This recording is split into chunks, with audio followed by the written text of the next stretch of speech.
Hindi na po kami gumagamit ng artificial flavoring or kaya yung mga seasoning like. Sagot tayo ng questions mga sis. Bali per batch na yung gagawin ko kasi ang dami yung questions and hindi ko naman kayang isa-isahin pa yon. Kaya gagawin ko na lang siya ng video para at least makover ko yung iilang questions nyo. So before that pala, hi, I am Fioni. I was diagnosed with stage 3 breast cancer last January 2025. Then tapos na ako sa 8 cycles chemo. That was from February to July, and then followed by mastectomy last August, and the same month nag-graduation din ako for 30 days. As of now, December na, meron akong monthly na leuprolide injection. That's for my hormones. And also, meron akong dati tamoxifen, pero pinag-switch ako sa letrozole ng Onco kasi ang bilis kumapal ng lining ko sa matres. So, first question, no. Ate, good morning. Ano pong toner ang ginagamit mo at yun pinapahid mo? For Sun B? Yan. At saan mo po nabibili? Salamat. Wait ko po reply mo. Mga sis, very mindful na ako sa mga products na ina-apply ko sa katawan ko, especially sa skin. So, yung mga pinapakita ko sa inyong products, especially sa face ko, is that's all paraben-free, cruelty-free, and vegan. So, abangan nyo na lang kasi ginagawan ko yan ng video. Yung toner ko, ano pong toner ang gamit ko? From Human Nature yun, mga sis. Yun yung Acne Defense toner ng Human Nature. Next is, ma'am, nag-goserelin po kayo. Hindi goserelin yung sa akin. Leuprolide or leuprorelin yung sa akin. And monthly injection siya for 24 months. Nakaka-2 na ako.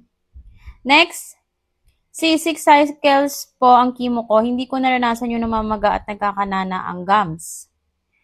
Importante po yan. Sabihin nyo agad sa oncologist or dentist nyo kasi possible side effect ng chemo at kailangan ng proper meds. Kapag ka nagka-mouth sore kayo or yung singaw, mga sis, kapag hindi na talaga kayang i-manage, like disturbing na siya, sabihin nyo agad sa onco nyo para bigyan kayo ng proper medication kasi di ko rin masasagot kung ano dapat yung gawin. Hindi ko kasi naranasan yan before, mga sis. Nagka-singaw ako, pero manageable naman sa akin. Wala akong ininom na anything. More on water lang ako. Tapos, iniwasan ko munang kumain or uminom ng mga may init like yung kape. Hindi muna ako nagkape nung chemotherapy ko. Next question, Sisi, nag-use ka din ng Magic Sarap? No.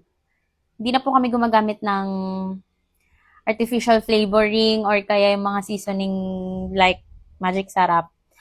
Ang pantimpla namin ngayon, mga sis, is puro asin. Asin-asin na lang ngayon.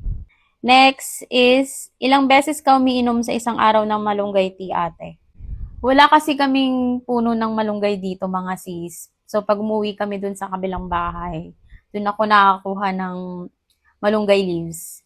So, ngayon, once or twice a week pa lang. Pero, alam niyo yung sobra naman kasi talaga is nakakasama. So, ano rin, in moderation, hindi ko araw-arawin, pero siguro sa isang linggo, mga 3 times a week, ganun, pwede na yun. How much po ang operation nyo? Umabot yung operation ko nun, mga sis, nasa 230,000 ata yun. And meron kasi akong lymph nodes na, may inalis kasing lymph nodes sa akin. 13 ata yun. Mga sis, brain fog na. Minsan nakakalimutan ko. Pero yun, mga 13 ata, tapos out of 13, parang 4. Nakalimutan ko ng mga sis, pero parang out of 13, 4 dun yung nag-positive sa akin. So, yun. Kaya meron akong radiation. Magkano oral chemo med mo, sis?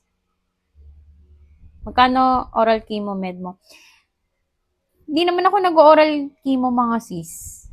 Ano yung iniinom ko, maintenance na yun sa hormones ko. Next is, hi ma'am, may video ba kayo regarding sa effect ng radiotherapy sa inyo? Thanks in advance. Yes. Ginagawan ko yun ng video mga sis. Stalk nyo lang yung account ko mga sis kasi madami akong ginawang videos during, after ng medication ko, and then yung mga tips. Nag-share din ako ng experiences ko sa iba't ibang treatment. And ayun, balikan nyo na lang mga sis kasi very helpful yun.